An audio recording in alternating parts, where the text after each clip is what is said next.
Everyone, welcome to a new and fresh blog. আমি সোমা, কলকাতা থেকে। আপাতত আজকের ভিডিওতে আমি তোমাদের সাথে শেয়ার করছি কাজিরাঙার জঙ্গল সাফারির একটা ছোট্ট ব্লগ।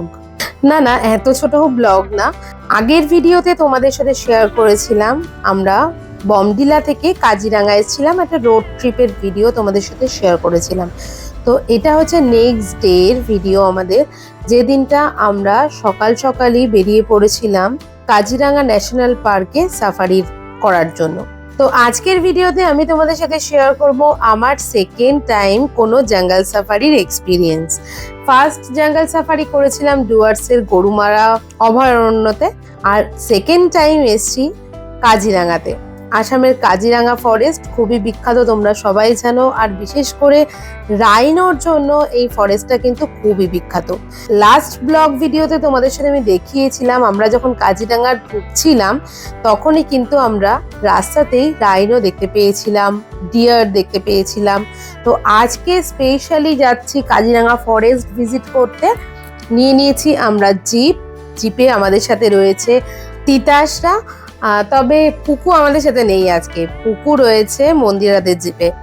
আসলে আমাদের দুটো জিপ নেওয়া হয়েছিল, যেটা কিনা একটাতে ছিল মন্দিরারা আর আরেকটাতে ছিলাম আমরা আর তিতাসরা। যেহেতু পার জিপে 5 জন করেই মেম্বার নেওয়া যাবে, মানে 5 জন করেই উঠতে পারবে, তো সেজন্য কিন্তু আমরা দুটো জিপে শেয়ার করে সাফারি করতে গেছিলাম। তো চলে এসেছি সাফারির ক্যাম্পে, দেখতেই পাচ্ছ পরপর জিপগুলো দাঁড়িয়ে রয়েছে।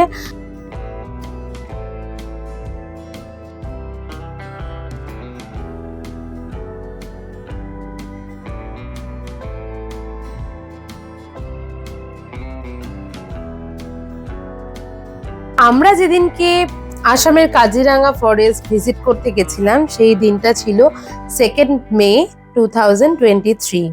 তোমরা দেখতেই পাচ্ছ টুরিস্ট কিন্তু খুবই কমই রয়েছে। আমরা পুরো অরুণাচলেও টুরিস্ট বেশিরভাগটা পাইনি, আর কাজিরাঙাতে এসেও খুব একটা টুরিস্টের চাপ কিন্তু ছিল না, বেশ ফাঁকাই ছিল। তবে এখানে এলে যেটা সব থেকে আমার ভালো লেগেছে সেটা হচ্ছে প্রচুর সবুজ দেখতে পাওয়া যায়, যেটা আমার সব থেকে প্রিয়। যে কোনো পাহাড়ে গেলে কিংবা যে কোনো ফরেস্টে গেলে যেই সবুজটা সবসময় আমার চোখ খোঁজে, সেটা কিন্তু এখানে এসে আমি পেয়েছি। দেখতে পাচ্ছ রাস্তাগুলো কত সুন্দর, কত পরিষ্কার পরিচ্ছন্ন। আমার কিন্তু বেশ ভালো লেগেছে এই ফরেস্টটাতে সাফারি করতে। এই ফরেস্টটা সাফারি কিন্তু বেশ ঘন্টাখানিকের, মানে ডুয়ার্সের গরুমারায় আমরা যেটা পাইনি সেটা কিন্তু এই কাজিরাঙা ফরেস্টে এসে অনেকক্ষণ সাফারির মজা নিতে পেরেছি। প্রায় ঘন্টা 1.5-2 মতন পুরো জঙ্গলটাই প্রায় ঘুরিয়ে দেখানো হয়, একটা রাউন্ড একটা আর কি ভাবে ঘোরানো হয়। তো খুবই ভালোই লেগেছে আমাদের কিন্তু এই ফরেস্টটা এসে। তবে জীবজন্তু দেখার মধ্যে রাইনো দেখতে পেয়েছি, আর দেখতে থাকো আগে কি দেখতে পেয়েছি সবটাই তোমাদের সাথে শেয়ার করব। তোমরা ভিডিওটা খালি ওয়াচ করতে থাকো।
তোমরা দেখতেই পাচ্ছ প্রচুর সংখ্যায় কিন্তু হরিণ আমরা দেখতে পেয়েছি, রাইনো দেখতে পেয়েছি, মানে গন্ডার আর এলিফ্যান্টও দেখতে পেয়েছি।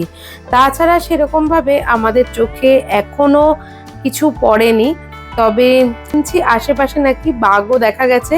আর এই হলো পুপু বাবুদের জিপ, ওরা নাকি অলরেডি বাঘ দেখে ফেলেছে। তবে আমাদের সৌভাগ্য হয়নি, আমরা বাঘ দেখতেও পাইনি। আর ওরা দেখেছে বাঘ স্নান করছিল, বাট ওই ক্লিপিংটা আমার কাছে নেই, যেহেতু পুকুর কাছে কোনো ক্যামেরা ছিল না। তবে পুকুরে যে সত্যি সত্যি বাঘ দেখেছে সেটার প্রমাণ আমরা দেখেছি, কারণ ওই জিপেরই আরেকজনের ক্যামেরায় বাঘের ছবি তোলা ছিল। তবে সেটা নিয়ে তো এই ভিডিওতে অ্যাড করিনি, যেহেতু আমি নিজের চোখে দেখিনি, সেজন্য অ্যাড করাটা আমার মনে হয়েছে ঠিক হবে না। আর দেখেছি জংলি মোরগ, যেটা তোমাদেরকেও দেখালাম এখন। আর পুরো জঙ্গলটা কিন্তু বেশ ভালো লাগছিল ঘুরতে। প্রথমে আমাদের জিপটা ছিল আগে, তারপরে পুকুরের জিপটা আমাদের আগে বেরোলো। ওদের থেকে শুনলাম যে জায়গাটায় আমরা কাঠের একটা ব্রিজ পেরোলাম, সেই জায়গাটায় মানে একটা নদী, ছোট টাইপের নদীর মতন, ওইখানটাই ওরা বাঘটা নাকি দেখেছে। তবে আমাদের জিপটা আগে বেরিয়ে গেছিল আর ওদের জিপটা পেছনে আসছিল। ওই বললাম আমাদের লাক ফেভার করেনি বাঘ দেখার জন্য। জায়গায় জায়গায় কিন্তু প্রচুর ওয়াচ টাওয়ার টাইপের ছিল, তবে আমরা কোনোটাতেই নেমে উঠিনি, কারণ এমনি ওপেন দেখা যাচ্ছিল যা দেখার। যারা জিপের ড্রাইভার থাকে তারা মেইনলি পয়েন্টগুলো জানে যে কোন কোন জায়গাগুলো বাঘ দেখা যায়, মানে সম্ভাব্য জায়গাগুলোতেই তারা কিন্তু হোল্ড করায় বাঘ দেখার জন্য।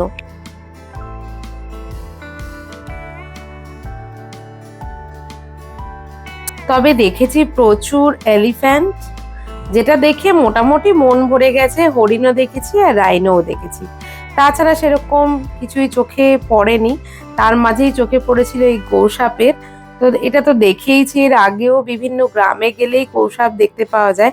আর যেখানে এত বড় জঙ্গল সেখানে তো থাকবেই এগুলো। তো এটাও সাধারণতই চোখেই পড়ে মোটামুটি যে কোনো জঙ্গলে গেলেই। তো এখানেও দেখেছি পুরো যে কাজিরাঙা ফরেস্টটা আমাদের ভীষণই অর্গানাইজড লেগেছে আর খুব সুন্দর মেনটেন করা। তোমরা সেটা নিশ্চয়ই বুঝতে পারছো আমার এই ব্লগে দেখে, পুরো ফরেস্টটা কতটা অর্গানাইজড, কতটা মেনটেনড। আর মনেই হবে যে মনে হয় এই যে যা জীবজন্তু আমরা দেখছি সেটা কেউ মনে হয় রেখে গেছে কিংবা ছেড়ে গেছে। সেই জায়গা দাঁড়িয়ে গরুমরা ফরেস্টটা কিন্তু এতটা অর্গানাইজড আমি দেখতে পাইনি। ওখানে জীবজন্তুগুলো ভীষণই ন্যাচারাল লেগেছে, মানে কেউ কারো পোষা না কিংবা অত মেনটেনড না। যারা তোমরা ডুয়ার্স আর কাজিরাঙা দুটোতেই গেছো, এই ডিফারেন্সটা আই থিঙ্ক তোমরাও বুঝতে পারবে। তো আমাদের তো সেটা লেগেইছে, কারণ আমরা কিছু বছর আগেই গেছিলাম ডুয়ার্সে। যারা তোমরা আমার ভিডিও দেখেছো হয়তো দেখেছো যে ওখানে অতটা জীবজন্তু দেখতে পাইনি, তবে ফরেস্টটা ভীষণ ফরেস্টের মতনই। কিন্তু এই কাজিরাঙাটা কিন্তু মনে হবে একটা সাজানো জঙ্গল, সেরকমই আমাদের ফিল হয়েছে। জানি না ঠিক বলছি না ভুল বলছি, তবে মেইনটেইন তো অবশ্যই, সেটা দেখলেই বোঝা যাচ্ছে। আর তবে ভালো লাগছিল ফরেস্টে সাফারি করার যে মজাটা একটা লং টাইম ধরে, সেটা কিন্তু এখানে ফিল হচ্ছিল। তবে হ্যাঁ, আরো অ্যানিমাল দেখলে তবে ব্যাপারটা আরো বেশি রিয়েলিস্টিক লাগতো, সেটা আমরা পাইনি। আমাদের রিয়েলিস্টিক ব্যাপারটা খুব কমই লেগেছে। তো এবার আসি কাজিরাঙা জঙ্গল সাফারিতে কত খরচা পড়েছিল আমাদের। যে হোটেলটাতে ছিলাম সেই হোটেল থেকেই আমরা কিন্তু সাফারির জন্য বুক করেছিলাম। আমরা কিন্তু অনলাইন সাইট থেকে বুকিং করিনি, আমরা স্পট বুকিং করেছিলাম। তো স্পট বুকিং এর ক্ষেত্রে গত বছর আমাদের পার জিপ যেরকম 5 জন করে মেম্বার যাওয়া যায় একটা জিপে, তো সেই জিপ অনুযায়ী আমাদের পড়েছিল 3500 মতন। সেটা কিন্তু এই বছর বেড়েছে, যতটুকু আমি ইনফরমেশন পেয়েছি সেই ক্ষেত্রে আমি বলবো যে এখন কিন্তু 3800 রুপিস চার্জ হয়েছে পার জিপে, যেখানে 5 জনই যেতে পারবে। তবে ফরেনারদের জন্য এই রেটটা কিন্তু ডিফারেন্ট হয়, ফরেনারদের জন্য কিন্তু চার্জটা অনেকটাই বেশি পড়ে, প্রায় ডাবল। তো এটা হচ্ছে মেইন ব্যাপার। আর এই জঙ্গল সাফারির টাইমিংটা কিন্তু দুটো স্লটে হয়, একটা হয় মর্নিং স্লটে, একটা ইভিনিং স্লটে। আমরা যে টাইমে গেছিলাম সেই টাইমে কিন্তু আমরা জেনেছিলাম সকাল 5:30 থেকেও একটা স্লট থাকে সাফারি করার, যেটা আমাদের ড্রাইভার দাদাই বলছিলেন, যিনি সাফারি জিপটা চালাচ্ছিলেন। তবে আমরা তো সকালবেলা যেতে পারিনি, আমরা গেছিলাম 9টা নাগাদ। আর এখন যেটা সাইটে দেখাচ্ছে কিংবা এখন যেটা হচ্ছে সাফারি, সেটা সকাল 7টা থেকে হয় একটা, আর দুপুর 1টা থেকে 5টা অবধি, মানে সকাল 7টা থেকে টোটাল টাইমটা গিয়ে দাঁড়ায় বিকেল 5টা অবধি টোটাল সাফারির টাইম। তো তার মধ্যে তোমরা যে কোনো স্লট বুকিং করে, কিন্তু স্পট বুকিং হোক কিংবা অনলাইন সাইট থেকে বুকিং হোক করে তোমরা সাফারি করে সাফারির মজা নিতেই পারো। সাফারি করতে ভালো লাগবে, কারণ অনেকটাই সময় ধরে সাফারিটা চলবে, যেটা অনেকের কাছে বোরিংও লাগতে পারে যারা ভালোবাসে না সাফারি করতে, কিংবা যারা এই জঙ্গল সাফারি করতে ভালোবাসে তাদের কাছে কিন্তু বেশ ভালো লাগবে। এখানে তোমাদের আরেকটা ইনফরমেশন দিয়ে রাখা খুবই জরুরি, কারণ এই টাইমে মানে এখন জুন মান্থ চলছে, তো যেই টাইমে আমার এই ভিডিওটা আপলোড দিচ্ছি আমি, সেই টাইমটায় কিন্তু কাজিরাঙা ফরেস্ট বন্ধ থাকে। বেসিক্যালি যেই টাইমটা রেইনি সিজন কিংবা মনসুন টাইম, সেই টাইমটায় আমাদের ইন্ডিয়ার সমস্ত ফরেস্টেই কিন্তু সাফারি করা কিংবা পুরো ফরেস্টই ট্যুরিস্টদের জন্য বন্ধ রাখা হয়। কাজিরাঙা ন্যাশনাল ফরেস্টের অফিসিয়াল সাইটে গেলে তোমরা দেখতে পারবে 1 মে থেকে 31 অক্টোবর পর্যন্ত কিন্তু সাফারি বন্ধ থাকে, কিন্তু সেটা কিন্তু হয় না, কারণ আমরা নিজেরাই সাফারি করেছিলাম 2 মেতে। তো ওখান থেকে আমরা জেনেছিলাম এই সাফারিটা এক্সটেন্ড করতে করতে ওই 1 জুনের আগে অবধি চলে। 1 জুন থেকে পার্ক কিন্তু বন্ধ হয়ে যায় সাফারি করার জন্য কিংবা যে কোনো ট্যুরিস্টদের জন্য। সেটা মোটামুটি লাস্ট অফ সেপ্টেম্বর অবধি বন্ধ থাকে, কারণ অক্টোবরটা আবারও পুজোর সিজন। তো যেখানে আমরা নভেম্বর থেকে অফিসিয়াল সাইটে দেখি, কিন্তু অনেক সময় কিন্তু অক্টোবর থেকেই আবার সাফারি স্টার্ট হয়ে যায়। অ্যাকচুয়ালি সাফারি করার বেস্ট টাইমটাই হলো শীতকাল, মানে উইন্টার সিজনটাই কিন্তু বেস্ট হয় সাফারি করার। আমরা যে টাইমটায় গেছিলাম খুব গরম না থাকলেও গরম ছিল, আর এই টাইমটা সাফারির জন্য বলবো না যে খুব ভালো সময়, কারণ আমরা একদমই বন্ধের সময়ই গেছিলাম, আর ওখান থেকে বলাই হয়েছিল আর কদিন বাদে এলে কিন্তু আমরা সাফারিটা আর করতে পারতাম না। অফিসিয়াল সাইটে 1 মে থেকে বন্ধ থাকলেও যেহেতু সামার ভ্যাকেশনটা মোটামুটি আমাদের জুনের মিডিল অবধি চলে, তো জুনের মিডিল অবধি না হলেও লাস্ট অফ মে অবধি কিন্তু সাফারি ওপেন থাকে। এবার বলি যে সাফারিতে যাওয়ার আগেই কিছু বিধিনিষেধ থাকে, সেটা হচ্ছে সাথে কোনো ধারালো জিনিসপত্র, মানে ধারালো যে কোনো আইটেম বলো কিংবা মাচিস, লাইটার, এগুলো তোমরা ক্যারি করতে পারবে না। সাথে ব্রাইডস ড্রেস পরতে পারবে না, একটু নিউড শেডের ড্রেস কিন্তু ওরা পরতে বলে।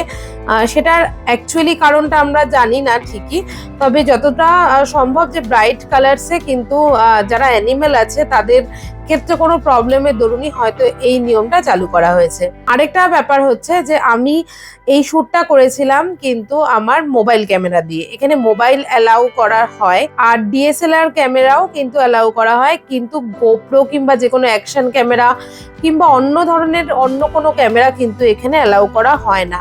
তবে এখন এক্স্যাক্ট নিয়ম কি করেছে সেটা আমি বলতে পারবো না, কিন্তু আমার এই ভিডিও শ্যুটগুলো কিন্তু আমার গোপ্রো থাকা সত্ত্বেও আমি গোপ্রোতে করতে পারিনি কিংবা ক্যারিও করতে পারিনি। আগের থেকেই আমাদেরকে জানানো হয়েছিল যে এই ক্যামেরা কিন্তু অ্যালাউ হবে না, তো নর্মাল ফোন ক্যামেরা দিয়ে কিংবা ডিএসএলআর দিয়ে আমরা ফটোগ্রাফি কিংবা ভিডিওগ্রাফি করতে পারবো। হ্যাঁ, তবে আরেকটা জিনিস আমি জেনেছিলাম, যেটা অন্য কোনো ক্যামেরার ইউজের ক্ষেত্রে এখান থেকে পারমিশন নিতে হবে আর তার জন্য কিন্তু এক্সট্রা পে করতে হবে।